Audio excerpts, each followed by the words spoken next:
The weight of words. The first thing you need to understand is that she wasn't supposed to be there. Not in the way soldiers are never supposed to be anywhere dangerous. Not in the philosophical sense that no human being should ever have to crouch behind a burning vehicle while bullets tear through metal like paper.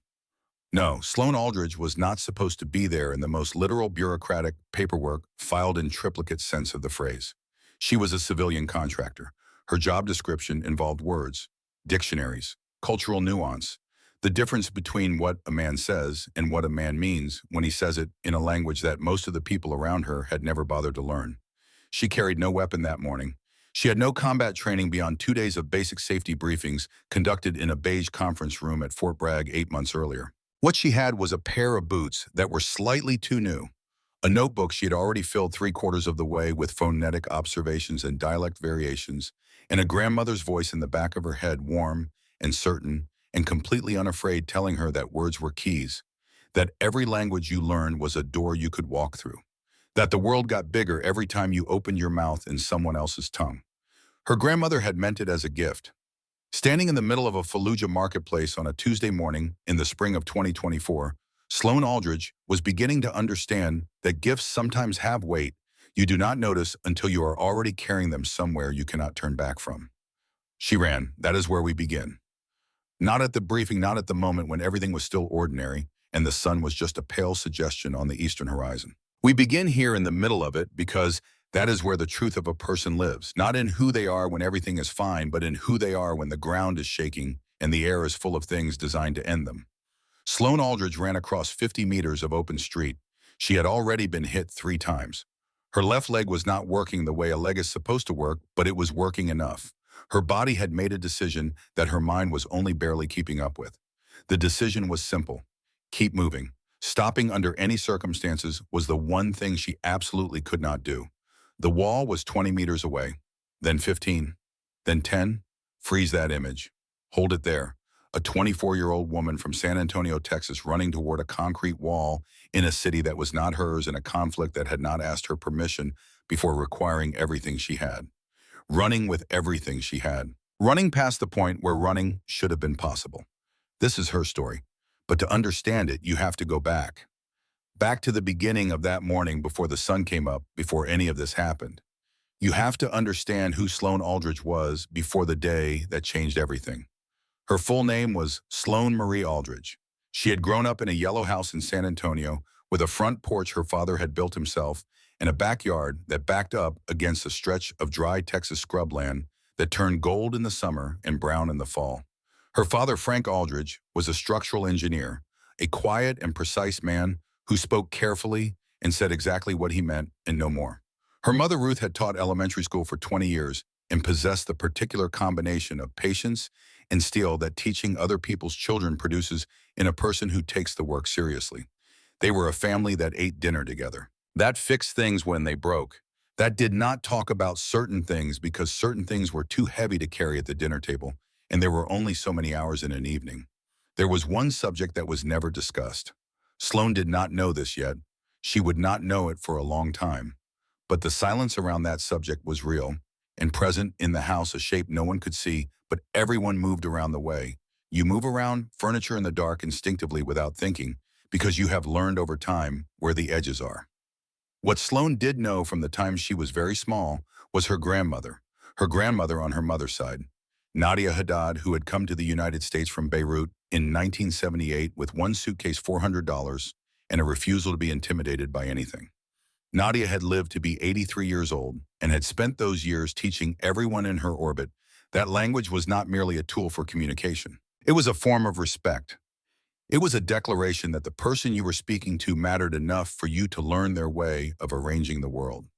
She had taught Sloan Arabic the same way she taught her to bake, with patience, with repetition, and with the absolute conviction that what they were doing together was important.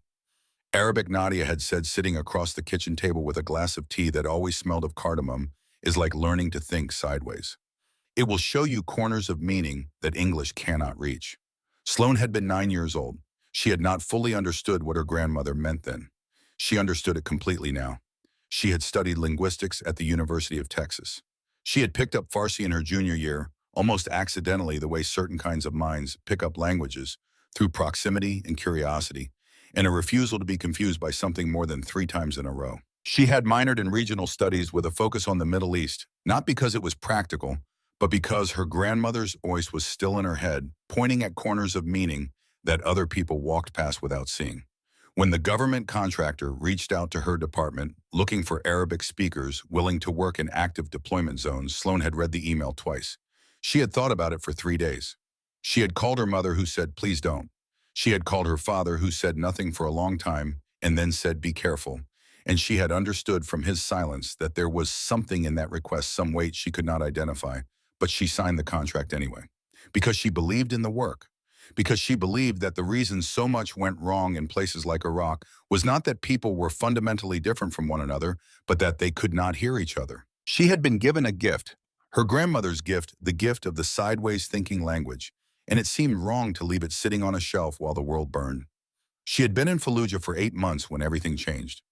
8 months of market visits and compound meetings and careful conversations with shop owners and local officials who had learned slowly to look her in the eye. 8 months of walking slightly behind Captain Marcus Webb, translating his words into something that did not sound like an interrogation. 8 months of filling notebooks with observations and wondering if she was making any difference at all.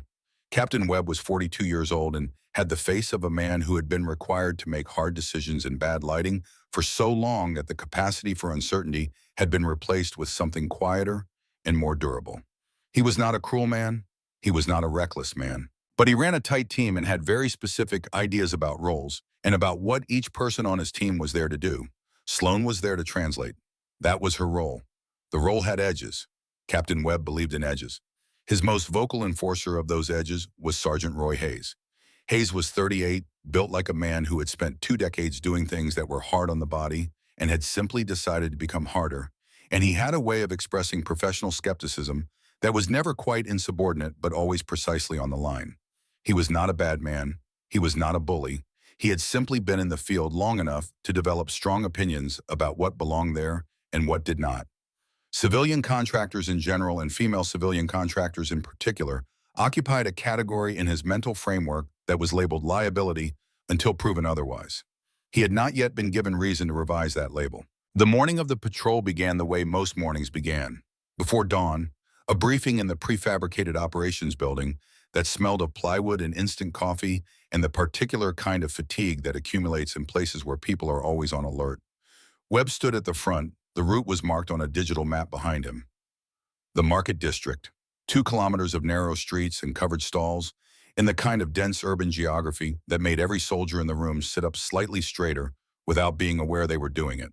Standard patrol, community engagement, check in with established contacts, confirm that the water distribution issue from last week had been resolved.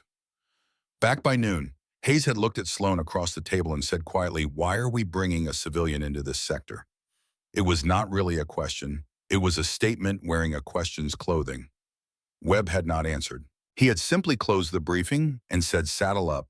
And the absence of any defense of Sloan was itself a kind of answer, not a hostile one, but a clear one. She was a tool with a specific function. Her feelings about being called a tool were not part of the operational calculus. The market was already alive when they arrived, the way markets in this part of the world are alive, completely loudly, with the full commitment of people who have been doing this since before anyone currently alive was born. Bread and spices and engine oil and the sound of radios playing music from 3 different stalls at once.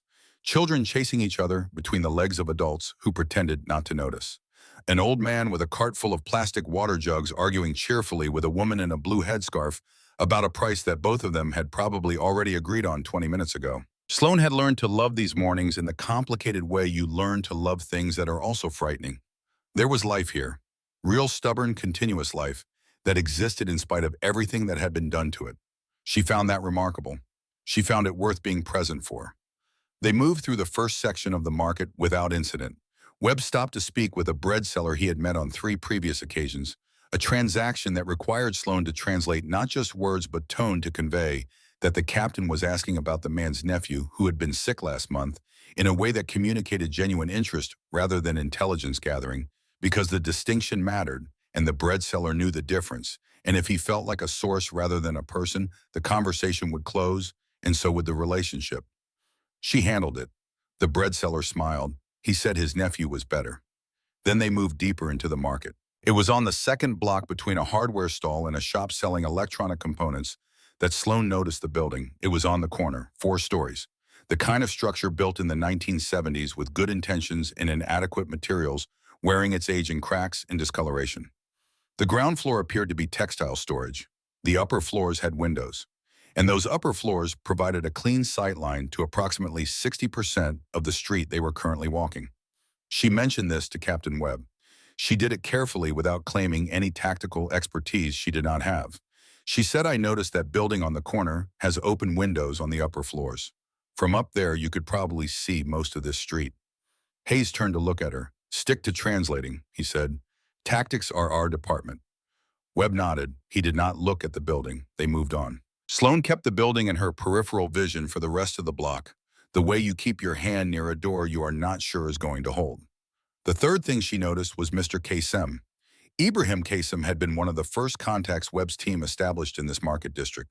He was in his mid-60s, a former school teacher who now ran a small electronics repair shop, and who had over 4 previous meetings demonstrated a careful willingness to engage that Sloan had come to genuinely respect.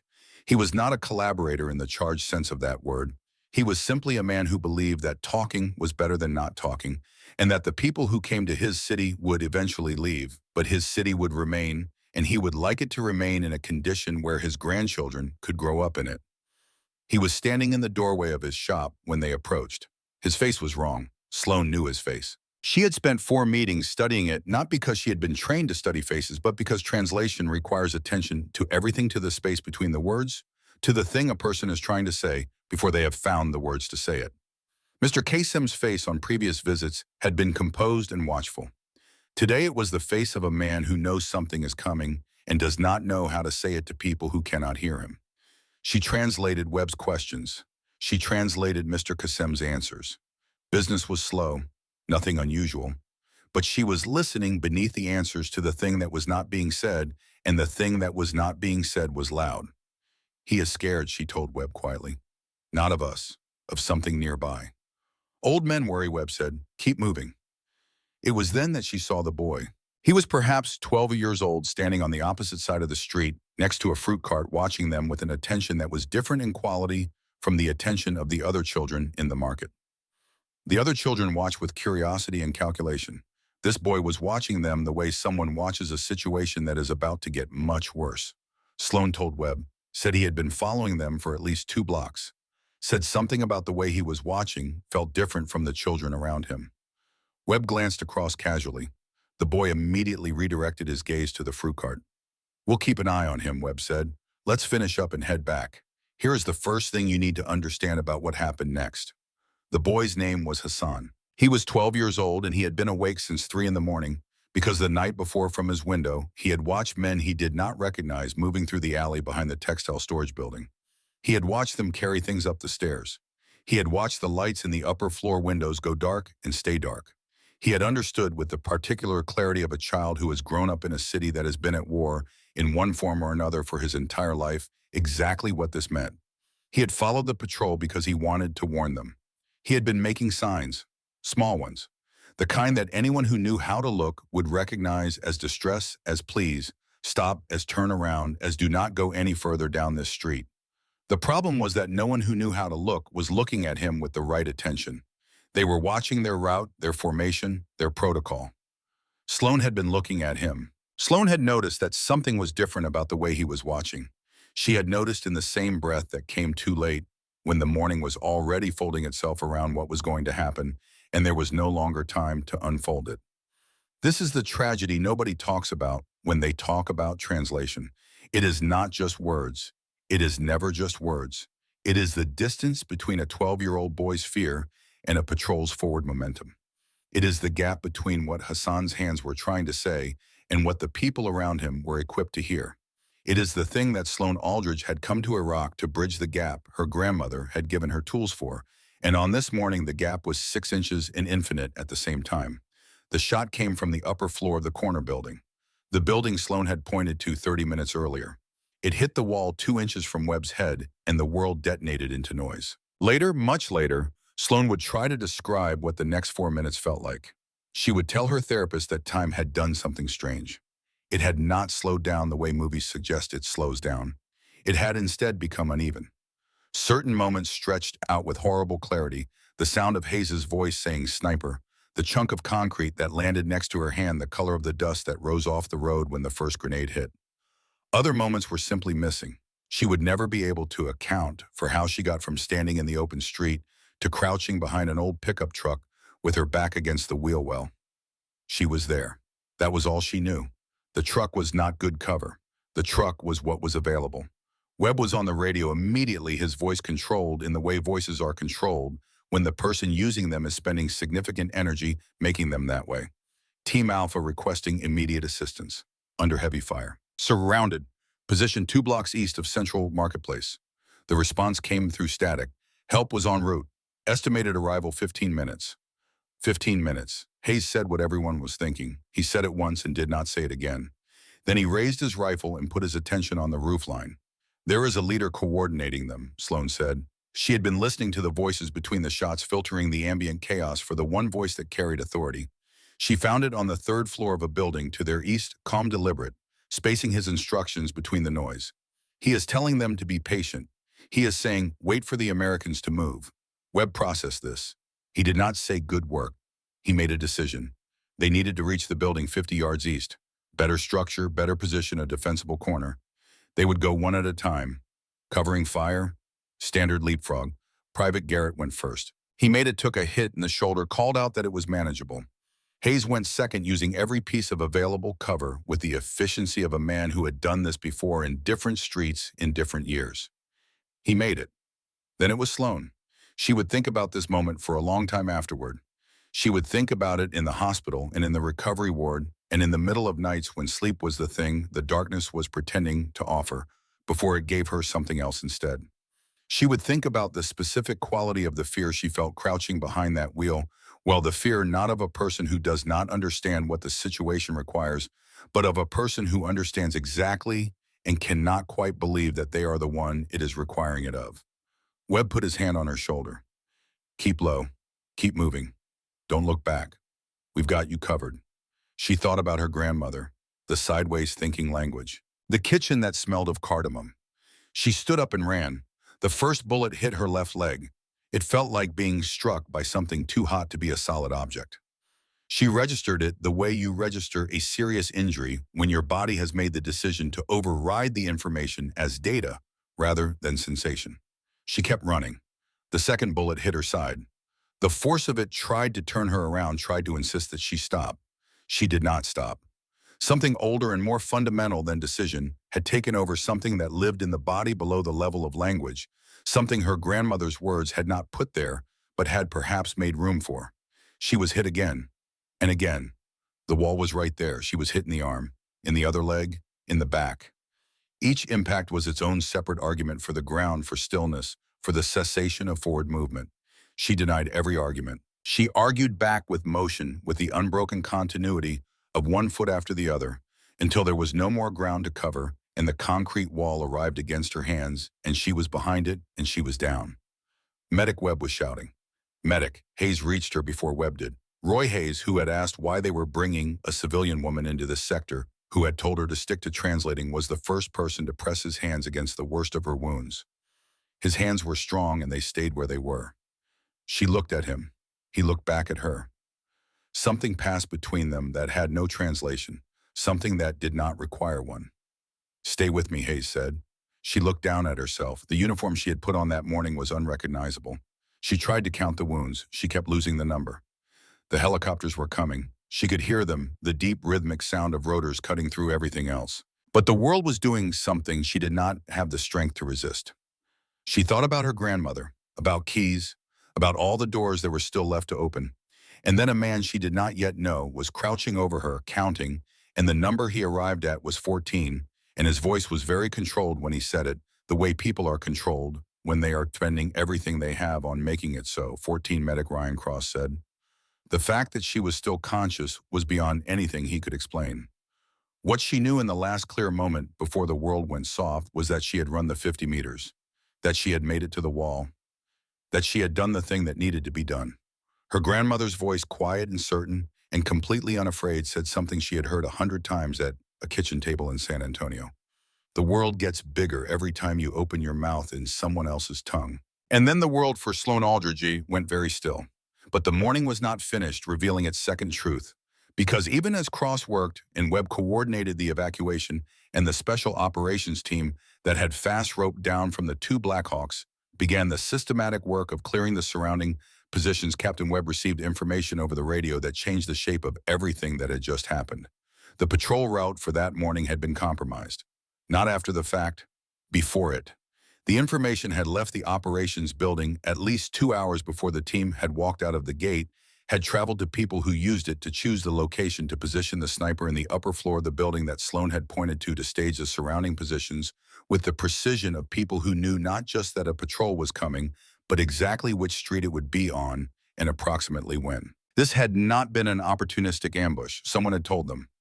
Webb filed this information in the only place available to him in that moment, which was somewhere he could not yet do anything about, and focused on getting his people out. But the question was real and it was not going away. And it would follow Sloan Aldridge out of Fallujah and into the hospital in Baghdad and through everything that came after a shadow, with sharp edges that would take months to understand and would never fully resolve into the clean categories of betrayal and innocence that such questions seemed to demand. Commander Ethan Cole had been doing this for 22 years, and he had developed over those years a reliable system for not thinking about the things he could not change. The system was simple. There is a category of events that sits permanently outside the reach of what any human being can do about them, and spending mental energy in that direction is the same as spending money you do not have on things you cannot buy. You acknowledge the category, you file it, you move forward. He had filed a great many things over 22 years. The system had one flaw which he had always known about and had never been able to correct. The flaw was the name Aldridge. He learned that the flaw was still intact when the radio call came in. Team Alpha requesting immediate assistance.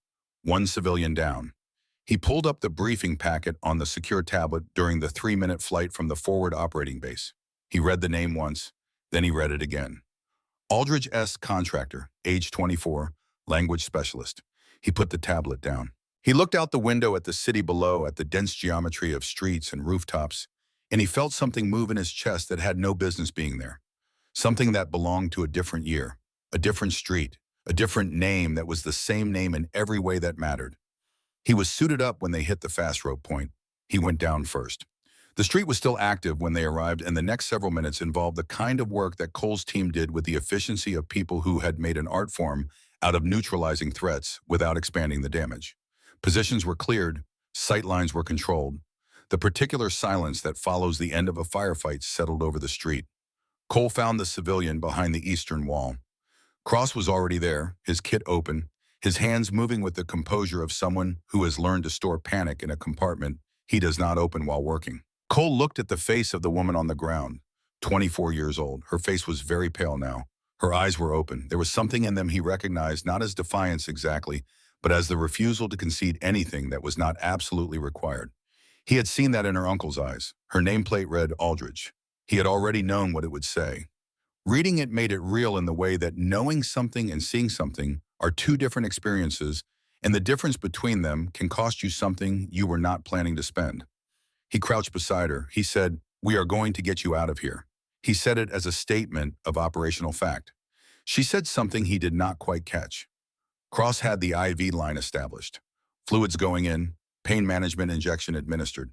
He gave Cole a look that communicated several things at once, none of which needed to be said aloud. The helicopter was 2 minutes out. Cole called Baghdad, trauma center, immediate, operating room ready on arrival. He said these things in the tone of a man who expects his instructions to be followed before he finishes giving them. He looked once more at the name tag. He thought about a briefing room in the fall of 2003. He thought about a young man who spoke Arabic with a Lebanese accent he had picked up from his grandmother, a woman who had come to San Antonio from Beirut in the early 50s, who had decided that the language of her home country was not something to be set aside simply because her address had changed, and who had passed it to her grandchildren with the particular insistence of someone who understands that certain things do not survive if they are not actively carried forward. Daniel Aldridge had filled the margins of his notebooks with observations about everything he noticed, which was considerably more than anyone around him expected him to notice. He thought about the proposal that young man had submitted to the chain of command In October of 2003, 20 handwritten pages on what military translators were not being trained for and what they needed to know. He thought about the words stamped in red ink across the cover page. Declined. He thought about Mosul 6 weeks later. He had kept the proposal. He had carried it through 7 deployments and 4 permanent changes of station, and 21 years of a world that kept demonstrating why the proposal had been right and why the people who declined it had been wrong. He had kept it the way you keep something you cannot let go of, not because letting go is difficult, but because letting go would mean agreeing that the price paid for the thing was not worth paying, and he was not willing to agree to that. The helicopter touched down at the end of the street. Cole rode with her to Baghdad. He did not speak during the flight. Cross worked. The monitors tracked. The city fell away below them, and the lights of the trauma center appeared on the horizon with the authority of things that are exactly where they need to be at exactly the right moment. When they wheeled her through the doors and the surgical team took over, Cole stood in the corridor for a moment. Just a moment, then he straightened and went to do the other things that needed to be done.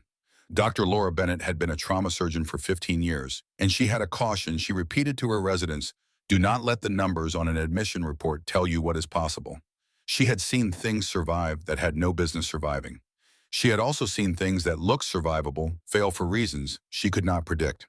The human body operated at the intersection of biology and something less measurable, and she had learned to treat both with equal respect. 14 gunshot wounds.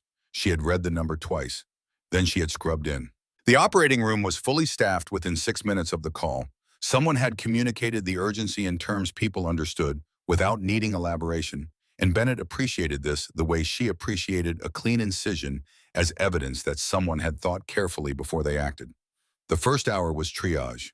The bullet that had entered Sloane's chest had missed the heart by a margin that Bennett, who had long since stopped using the word luck in clinical settings, did not immediately have a framework for. The left lung had collapsed. 3 blood vessels had been compromised. This was where she started. Suction, she said. Better visibility here. Nurse Calloway was already anticipating her. The instruments were there before Bennett reached for them. This was the particular pleasure of working with someone who had made excellence habitual rather than occasional. The chest took 2 hours. Clean closure.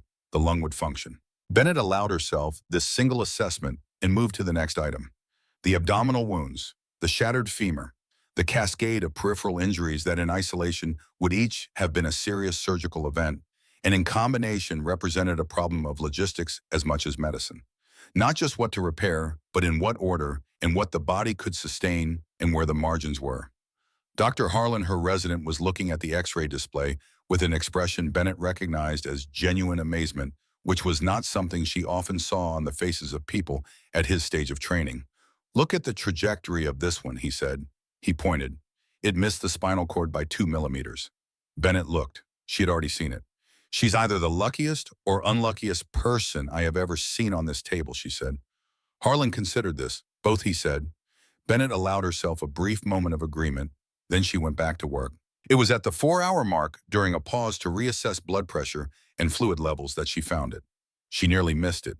She nearly classified it as scar tissue from one of the current injuries and moved on. But something made her look twice, and looking twice told her something that the admission paperwork and the pre-deployment physical in 8 months of active service had apparently not told anyone. A bicuspid aortic valve. Small. Asymptomatic. The kind of congenital cardiac anomaly that produces no symptoms in most patients, that is often discovered only incidentally during imaging, for something else that thousands of people will carry through entire normal lifetimes without ever knowing it is there. If anyone had known, Sloan Aldridge would never have been cleared for deployment. More immediately, what Bennett was looking at was the answer to a question she had been carrying since the patient arrived. The question of how a human body absorbs this much damage to this many systems and maintains consciousness. The answer was not satisfying in the way answers are supposed to be satisfying. The answer was that the body had done something it had no clear physiological instruction to do. That the heart, which had been working with a structural imperfection since birth, had somehow continued to work through circumstances that should have stopped it. That the margins here were not margins at all in any conventional sense. She noted it in the chart carefully and completely, as she was required to do. She said nothing to the room. She went back to the femur. The last bullet fragment was removed at dawn. Bennett held it up under the light. 14, she said. The room released a breath it had been holding for 8 hours. She had been on that table long enough for the shift to change twice around her, for the light outside the small, high window to go from black to gray to the pale gold of a Baghdad morning. Vitals stable, lung functioning. The femur was held together now by a titanium rod that would be part of her body for the rest of her life. "She is alive," Dr. Harlan said. He said it with the mild astonishment of someone who has watched a set of facts produce a result the facts did not obviously support. Bennett pulled off her gloves. "She is," she said. And then, because she was very tired and the night had earned her the right to say exactly what she meant, that should not be possible. And here we are. The ICU was quiet in the way that places built around urgent crisis are quiet between crises. Watchfully, conditionally. All the machines still running, or all the monitors still tracking the quiet, not of absence, but of compressed attention. Sloan moved through the first 3 days in a way that was not quite sleep and not quite waking. The medication held her at a particular depth. Pain was there, but was not the main thing. The main thing was the machines and the voices at the edges of her awareness, and occasionally the sense of motion, even when she was not moving, as though her body had not yet received the message that running was finished. On the morning of the 4th day, she opened her eyes. Her mother's face was the first thing she saw. Ruth Aldridge had the face she had always had, the face of a woman who had decided early in life that other people's children deserved the same quality of attention as her own, and had spent 20 years living up to that decision. It was showing everything it had accumulated in 4 days now, the worry visible in every line, and Sloan looked at it and felt something sharp and unexpected move through her chest. That was not pain. Ruth said her name. She said it in her mother's voice, the voice that preceded words and carried more information than any word could carry, the voice that meant you are still here and so am I, and everything else can wait. Sloan tried to speak. What came out was not speech. A nurse appeared with ice chips, the basic arithmetic of returning to the body. "How long?" Sloan managed eventually. 4 days since the surgery," Ruth said. She was stroking Sloan's hair with the steady motion of a woman who had learned that when language reaches its limits, hands keep going. Frank came in an hour later. He was a composed man by temperament, a man whose professional life required precision and whose emotional life had arranged itself around that precision in the way water arranges itself around a rock. He came to the side of the bed and looked at his daughter and did not say anything for a long time. Then he leaned down and put his lips to her forehead very gently and straightened up. Brett stood in the doorway. He was 19 and he had the particular stiffness of a young man who is frightened and has decided he is old enough not to be. He kept looking at the equipment surrounding the bed, the monitors, the lines, the things attached to his sister's body that were doing work her body could not currently do for itself. Sloan looked at him. "Hey," she said. He made a sound that was not quite a laugh. The stiffness in his shoulders released slightly. He came fully into the room and sat in the chair by the window and stayed there for the rest of the afternoon. Dr. Bennett came for rounds at 2. She explained the surgery in the careful, honest, specific way of people who do serious work in serious circumstances, not sparing the difficult parts but not using them as the whole story either. She explained the chest repair, the lung, the femur, the nerve damage in the right arm. Sloan listened without interrupting. She said, "What does the nerve damage mean?" Bennett said, "It means we will not know for several weeks what function you will recover. We will begin physical therapy when you are stable enough. The body has significant capacity for recovery in the first year. We should be cautious about assumptions in either direction." Sloan heard the shape of what was not being said. She filed it. She looked at her right hand lying against the sheet and concentrated on moving her index finger, and after a moment, slowly, with the quality of something being recalled from a great distance, it moved. "Good," Bennett said. "That is good." The nights were a different country. During the days there was light and noise and people and the structured activity of recovery, all of which gave the mind things to do other than the thing it kept returning to. At night, the structure fell away. In the dark, there was only the monitors and the sounds the building made settling into itself, and in those sounds, Sloan kept hearing other sounds. The crack of the first rifle, the percussion of the grenades, the particular quality of the air in the moment, just before everything changed. The medication helped.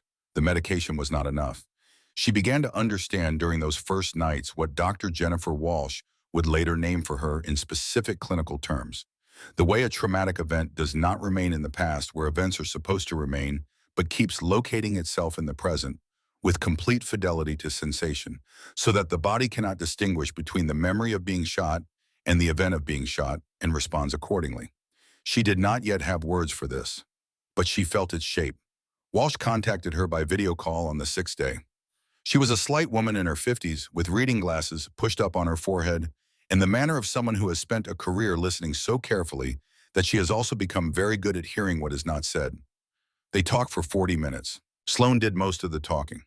Walsh asked questions that were not the questions Sloan expected and listened to the answers with an attention that was different in quality from the attention of the doctors and nurses who attended to her body. When the call ended, Sloan felt something that was not exactly better, but was more accurately known. As though a shape in the dark had been given a name, and having a name meant it was no longer quite as formless and therefore not quite as large.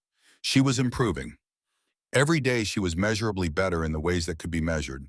The medical staff used words like remarkable and ahead of schedule in the tone that means what they are witnessing is outside their ordinary range of experience. She accepted these assessments with her default quietness and focused on the things she could control, which were limited but real. Then came the eighth night. She was awake at 2 in the morning, which had become her pattern. The ward was at its quietest. She was simply awake, and her brain, which had been trained for 8 months to extract meaning from ambient sound in a second language, was doing what it had been trained to do. She heard 2 nurses at the station outside her door. She heard the word investigation. She heard the phrase friendly fire. She did not move. She lay very still and let the information arrive. At least one of the 14 bullets had come from the wrong direction. The investigation was ongoing. The information was not public. It was not supposed to travel. It had traveled. Sloan lay in the dark with this knowledge and felt something shift in her chest that was not a physical sensation. It was the sensation of a framework she had not known she was relying on until it was no longer entirely reliable. The framework that said this side and that side. The framework that was the whole premise of her being in that city, in that market, doing that work. The premise that the people walking with her were the people who would not shoot her. She did not know which one had. She did not know if anyone knew which one. She lay in the dark with none of these questions resolving into answers, and the darkness did what it had been doing every night, finding every available frequency and playing the same 4 minutes on all of them simultaneously. The next morning, she asked the nurses to limit her visitors to family only. The day after that, a piece of paper appeared under her door. It was folded once. The handwriting was large and uneven, the handwriting of someone who does not write often and thinks of it as a manual process rather than a communicative one. You spotted that building. I didn't listen. That's on me. It was not signed, but it did not need to be. Hayes. Sloan held the paper for a long time. She held it the way she had held things before that carried more weight than their physical form suggested. She set it on the bedside table and looked at the ceiling. She did not feel resolved. She felt something more complicated than resolution. Something that would take months and a great deal of careful work with Jennifer Walsh to properly identify. The first dim awareness that the world she had come to Iraq to interpret was more intricate than any interpreter's toolkit was built for. That there were things happening on all sides of every conflict that could not be contained in the categories of friend and enemy, right and wrong, us and them. That the language she had come here to speak was not just Arabic. That the language she was being required to learn was something older and stranger and considerably harder to translate. She was alive. She had been struck by 14 bullets, and she was alone, and the sun was coming through the window, and the monitor beside her bed was tracking the continued unreasonable, inexplicable fact of her heartbeat. A heart that had been working with a flaw in it since before she was born and had declined on a Tuesday morning in Fallujah to let that flaw be the final word. She was alive. Whatever that meant, and she was only beginning to understand how much it was going to ask of her, she was alive. She picked up the piece of paper. She read it again. She set it down and turned her face toward the window, toward the morning, toward the long and specific work of figuring out what came next. 6 months is not a long time. 6 months is roughly 180 days, which sounds like a great many days until you are trying to rebuild something that was broken all at once and must be rebuilt one small increment at a time, and then 180 days reveals itself for what it is. A beginning, not a resolution. A beginning that has the shape of an end only if you are looking at it from a sufficient distance, and Sloan Aldridge was not at a sufficient distance. She was inside it. She was doing the work. The physical therapy clinic was on the north side of San Antonio in a low building that shared a strip mall with a tax preparation office and a sandwich shop whose smell drifted through the walls at midday and constituted the best part of every Tuesday and Thursday session. The clinic itself was functional and brightly lit and decorated with the combination of motivational imagery in anatomical diagrams that suggests a place designed to remind you simultaneously of how far you can go and exactly what stands between you and getting there. Her therapist was Conrad Whitfield. He was in his early 50s, built like a former athlete who had made peace with no longer being a former athlete, and he had been working with wounded veterans and combat casualties for nearly 2 decades. He had a way of not making a large thing out of the large things of treating the recovery of a nerve-damaged arm or a shattered femur as a professional problem with a professional solution that Sloan had initially found impersonal and had gradually come to understand as one of the kindest things anyone had offered her. He did not look at her wounds with the eyes of a person looking at suffering. He looked at them with the eyes of a person looking at work to be done. She had needed that more than sympathy. The femur had healed cleanly. The titanium rod inside it had become, as Bennett had once described it in a follow-up call, indistinguishable from the bone itself in terms of what it was willing to do. Sloan had run half a mile last week. This was not a distance that would impress anyone who had not watched her learn to walk again. It had impressed Whitfield, who expressed this by nodding once and saying good and moving immediately to the next item on the day's agenda. The arm was a different matter. The arm was where the story was still in progress. Nerve recovery does not respond to effort the way muscle recovery responds to effort. You cannot push harder and arrive faster. You can only do the indicated work and wait, which is the particular difficulty of people who have learned to solve problems by working at them. Sloan had learned to do the work and wait. She had not learned to find it easy, but she had learned that easy was not required. Today, standing at the therapy table with her right arm extended and her fingers pressing against a resistant surface with careful, deliberate force, she was aware of sensation in a way that had not been available 3 months ago. Not full sensation, not the clean, complete signal of a nerve doing exactly what it was designed to do. Something. A communication that was partial and intermittent and sometimes more like a suggestion than a fact. It was enough to work with. "Looking good," Aldridge Whitfield said. He was watching her finger movement with his characteristic, total, undramatic attention. "6 months ago, we were at 50% odds on this arm. I want you to remember that." Sloan flexed her fingers slowly. She remembered it. She had been working with Dr. Walsh on the question of what to do with the things you remember, which is more complex than it sounds. The mind Walsh had explained early in their work together is not a storage system. It is a meaning-making system. The difference is important. What happened to you is not simply filed somewhere. It is actively interpreted every time it is accessed. And the interpretation is something you have more influence over than you may currently believe. They had covered a great deal of ground over 6 months. They had talked about the street in Fallujah until Sloan could access the memory without the memory accessing her until it was something she could hold rather than something that held her. They had talked about the nights and built slowly and without shortcuts a set of practices for them that worked not by eliminating the fear, but by giving it somewhere to go. They had talked about trust, about what it means to trust the people who are supposed to be on your side when you have knowledge specific and verified and permanently unresolvable that on a particular morning one of them had put a bullet in you. That one had taken a long time. She did not know which bullet. She did not know which person. The investigation had concluded, and the results had been classified at a level she did not have access to, and when she made inquiries through official channels, she was thanked for her service and told the matter was closed. She had sat with that for several weeks, during which Walsh watched her carefully and did not push because there are things that cannot be processed faster than they are ready to be processed. And Walsh was experienced enough to know the difference between supporting someone through a difficult passage and trying to shortcut the passage itself. The thing that finally moved it was not a conclusion. It was not a resolution. It was something that made the moral picture considerably more complicated rather than less. She had been in her 7th week of physical therapy when Cole called. He had been aware through the networks of people who have been in the same places at the same times that she was recovering. Hayes had mentioned it once briefly in the text message that had become a monthly check-in after the piece of paper under the hospital door established that communication between them was a thing that was going to continue whether or not either of them had specifically planned for it. Cole called on a Wednesday evening. Sloan was sitting on the back porch of her parents' house watching the Texas scrubland move through the final stages of its fall performance. He said her name. She said his. A brief pause of the kind that happens between people who have things to say and are deciding in what order to say them. Then Cole said, "I need to tell you something about Kareem." She had thought about Kareem in the particular way you think about a person who has done something to you, whose full dimensions you cannot see. He had been the one. The investigation had confirmed it. He had passed the patrol route to people who used it to plan a very precise ambush, and 14 bullets had resulted, and she had thought about his face, the face of a man she had trusted, a man whose Arabic was coastal and whose humor was dry, and she had been unable to reconcile that face with what he had done. Cole told her what he had found. Kareem had a son, 8 years old. His name was Tariq, and in the spring of that year, Tariq had been taken by the same network that planned the ambush. The terms were explicit: information for the child, proof of life provided weekly.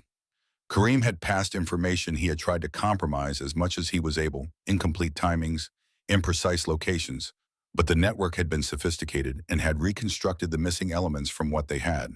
He had done it once and then refused and then been shown something that made refusal no longer possible. Tariq was safe. The network had been dismantled in a separate operation 2 months after Fallujah. Tariq was with his mother in a secure location. Kareem was in detention. His case was under review. Sloan sat with this while the sky went from orange to pink to the deep blue that comes just before dark. She sat with it until the dark was fully arrived and the stars were out, and the Texas sky was doing the thing it does on clear autumn nights, demonstrating scale in a way that makes the specific problems of specific human beings feel both smaller and more important simultaneously. What she felt was not forgiveness, exactly. Forgiveness was too clean a word for something this complicated. What she felt was the collapse of a binary, the structure she had been operating under, in which there were people who had done harm to her and people who had not, and the categories were distinct and stable, had been replaced by something more accurate and considerably more difficult to navigate. Something in which harm was distributed across a web of forces and choices and coercions. Something in which the word guilty pointed in several directions at once and did not arrive cleanly at any of them. She called Walsh the next morning. Walsh listened. Then Walsh said, "This is what moral complexity actually looks like. Not the version described in classrooms. The actual version. Most people never have to look at it this close." Sloan said, "I don't know what to do with it." Walsh said, "You don't have to do anything with it today. You just have to be honest about what it is." She had been honest about what it was. She was still being honest about it, and honesty was less a destination than a practice. You did not arrive at honesty and stop. You practiced it the way you practice the exercises for the nerve-damaged arm, steadily, imperfectly, with attention to incremental change rather than complete resolution. The Purple Heart ceremony was held on a Friday in November on a base outside San Antonio that Sloan had driven past many times without having occasion to enter. It was formal in the way military ceremonies are formal, structured, intentional, each component carrying a weight of meaning that accumulated as the ceremony progressed. She had received her own medal 3 months earlier in a smaller ceremony in Baghdad when she had been well enough to sit upright and hold the flag that Webb had brought. She had turned the medal over in her hands several times afterward. The thing was heavier than she expected. Not physically, it was heavy in the other way, the way of things that represent more than their physical form. Today she was here for someone else. Private Derek Bowen was 19 years old from Knoxville, Tennessee, with the build of someone who had been an athlete in high school and had channeled that physicality into something more purposeful and considerably more dangerous in the 2 years since. His left leg was gone below the knee, the result of an IED strike outside Kandahar in August. The prosthetic was good. The technology was remarkable now, but he was still in the early stages of learning how his body worked with it, the daily recalibration that requires the kind of patience that is very difficult to sustain when you are 19 and angry. He was angry. Sloan could see it from across the room before the ceremony began. Not the explosive, demonstrative anger of someone who wants to be seen. The contained, pressurized anger of someone who has not yet found a way to put it anywhere, who is carrying it the way you carry something you were handed and have not yet been able to set down.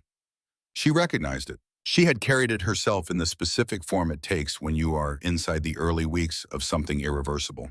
When the body you had has been replaced by a body that operates differently, and the life you had planned has been replaced by a life that requires planning you were not prepared to do.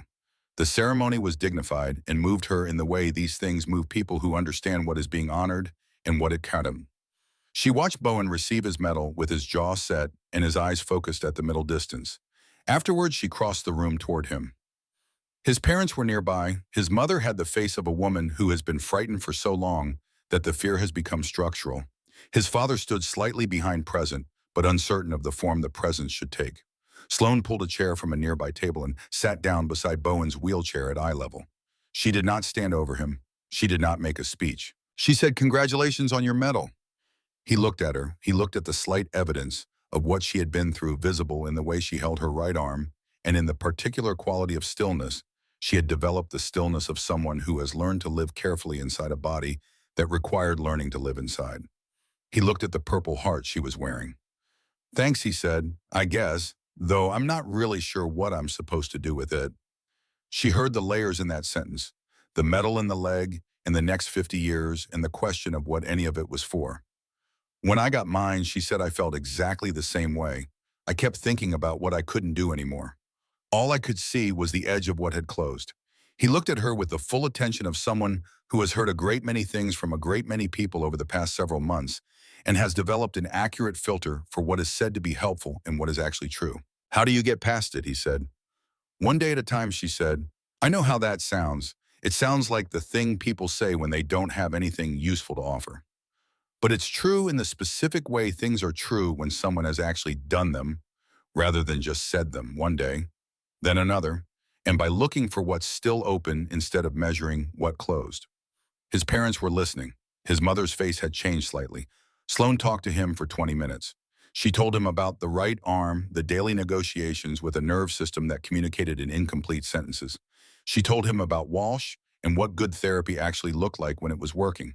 She told him none of the easy version. She told him the accurate version because he had earned it, and the easy version would have been an insult to what he was carrying. Before she left, she gave him her card with her cell number written on the back. "Call me," she said, "day or night. I've been where you are, and I know some of the way forward. Not all of it, but some." He looked at the card. He looked at her. Something in the pressurized quality of his expression shifted by a degree that was small and significant. He nodded. She drove home in the early dark of November, and Cole called before she reached the highway. He said, "How did the ceremony go?" She said, "I think I helped someone." She paused. "It felt like something. That's what I like to hear," Cole said. And then after a pause that had the quality of a man who has been holding something for a long time and has decided the time has arrived to set it down, "There is something I need to tell you about why I really came to Fallujah that day." She had known the connection was more than professional. She had known it in the way you know things that have not been told to you directly, from the quality of his silences, from the way he had said her last name in the hospital corridor, from the manner in which he had not quite met her eyes during the one conversation they had in Baghdad. She had not pressed. She was pressing now, she realized, by listening. Cole said, "The program I've been asking you to consider, the Translator Training Initiative. I told you it wasn't my idea originally." "Yes," she said. He told her. He told her about Daniel Aldridge, who had been 26 years old in the fall of 2003, who had grown up in San Antonio in a yellow house with a structural engineer father who built things carefully, and a mother who taught other people's children with equal care as her own, who had learned Arabic from his grandmother, on his father's side a woman named Hannah, who had left Beirut in 1952 and had never quite left the language behind, who had taught Frank and Daniel with the same patience and conviction that Sloane's maternal grandmother Nadia had taught Sloane, each side of the family, carrying the same thread forward independently across two unconnected lines, the language arriving in Sloane from two directions at once without either family ever knowing it. Daniel had filled his notebooks with observations about everything he noticed, which was considerably more than anyone around him expected him to notice. He had gone to Iraq in 2003 because he believed, with the specific faith of a person who has thought carefully about something and arrived at it from the inside, that language was what was missing, and that someone who could provide it had an obligation to provide it. He had filed in October of 2003 a 20-page proposal with the chain of command. Cultural intelligence, threat recognition, the specific skills that transformed a language specialist from a tool with a narrow function into something considerably more effective and considerably less vulnerable. The skills that would have told a young woman in a Fallujah marketplace not just how to translate a question about water distribution, but how to read a 12-year-old boy's hands and an elderly shopkeeper's averted eyes and the unnatural quiet of a street that should not have been quiet. The proposal had been stamped declined. Daniel had gone back to work anyway.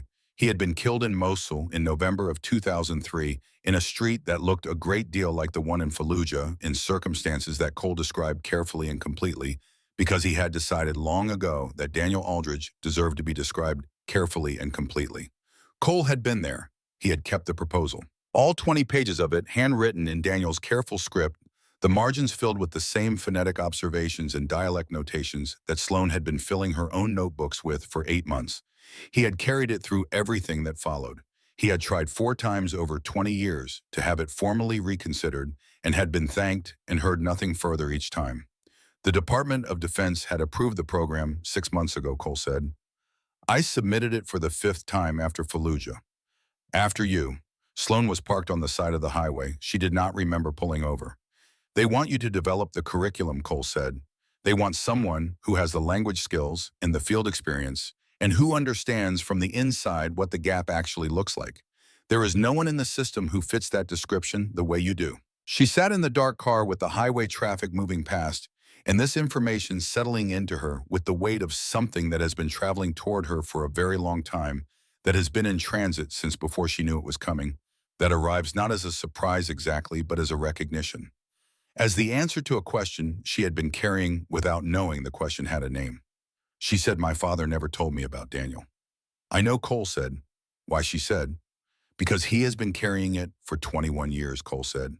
The same way I've been carrying it. The way you carry something that was your decision and had consequences that were not what you intended.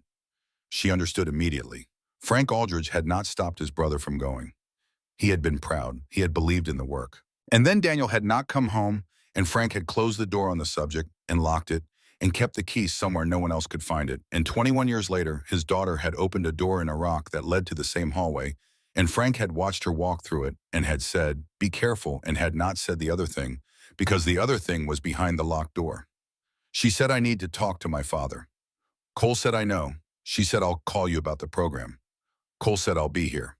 She drove the rest of the way home with the heater running and the radio off, thinking about a man she had never met who had filled notebooks and walked through marketplaces and believed that the right word at the right moment in the right language could accomplish what force could not, and who had been 26 years old when the world stopped providing him with mornings to continue believing it. She thought about whether she believed it. She thought about Hassan, who had tried to warn them in the only language available to him and had not been heard in time. About Kareem, who had tried to protect his son in the only way available to him and had caused damage he had not wanted to cause. About Hayes, who had told her to stick to translating and had then been the first person to press his hands against her wounds and had slid a piece of paper under a hospital door, because he did not know how to say in person what he needed to say, but had to say it anyway. All of it together, not a lesson, not a resolution, but a single complicated, unresolvable truth about what people do when the situation outpaces the options available to them. She pulled into the driveway of the yellow house and went inside. Her father was in this kitchen, making the slow cook thing that had been his mother's recipe and then became the smell of it filling the kitchen in the specific way that certain smells are not just smells, but are time travel. She sat at the kitchen table. He looked at her face and he knew. He had been a structural engineer for 30 years, and he could look at a thing and see the stresses in it, see where the force was being applied, and where the material was holding, and where it was not. He looked at his daughter and saw that the question had arrived. He turned off the stove. He sat down across from her. She said, tell me about Daniel. What followed was not a single conversation, but something more like a structure collapsing in controlled stages, the way demolition works when it is done right. Not all at once, not catastrophically, but piece by piece in the right order, so that what remains is clear ground and not rubble. Frank Aldridge talked for over an hour. He talked about his brother with the quality of a man speaking about something he has kept in the dark for so long that bringing it into the light requires physical effort, requires the kind of deliberate, sustained commitment that does not come from deciding once to speak, but from deciding again every few sentences to continue. He talked about their grandmother, Hannah, about the way she had taught them both Arabic in the kitchen of a house 2 streets from where they were sitting now, with the same patience and the same absolute conviction that the language was worth carrying. About the way Daniel had been with language, easy in it, naturally at home, in it the way some people are naturally at home in water. About the proposal he had known Daniel was writing and had read once and thought was exactly right and had said nothing useful about because there would be time, because Daniel was 26, and 26 is an age at which there seems to be a great deal of time remaining. About Mosul, about 21 years of a locked door, about watching his daughter pack for Iraq and saying, be careful, and meaning 100 other things he had not said because they were all behind that door. Sloane listened to all of it. When he finished, she reached across the table and put her left hand over his. He didn't come home, she said, but his idea did. Frank looked at her. She told him about the program, about Cole, about the 20 pages carried through 7 deployments and 4 assignments, and 21 years of being told it was not practical until a Tuesday in Fallujah made it impossible to keep saying so. They want me to develop the curriculum, she said. Frank was quiet for a long time. When he spoke, his voice had the quality of something that has been under pressure for a very long time and has been given finally permission to release it. He said Daniel would have been. He stopped. She knew what he would have said. She said it for him. He would have been glad, she said. Her father nodded once, the way he nodded when something was exactly true and required nothing further. She called Ruth from the back porch that night. The stars were out. The November sky was doing the same thing it always did, demonstrating scale. Her mother answered on the second ring. Sloan said, "Mom, Grandma was right. Words really are keys. I just didn't know they could also be armor." Ruth was quiet for a moment. Then she made a sound that was not words. That was something older than words. "I know," she said finally. She always knew things. They talked for a while about ordinary things, about Brett's college applications, about the house, about Thanksgiving. The specific gravity of ordinary things, their weight, their realness. 3 months later, in the first week of February, Sloan stood at the front of a classroom at Fort Bragg and looked at 18 faces. The classroom was not large. The chairs were institutional, arranged in 2 arcs, and the people in them were between 22 and 31 years old, male and female, from backgrounds as various as the country they represented, all of them there for the same reason, because they had the language.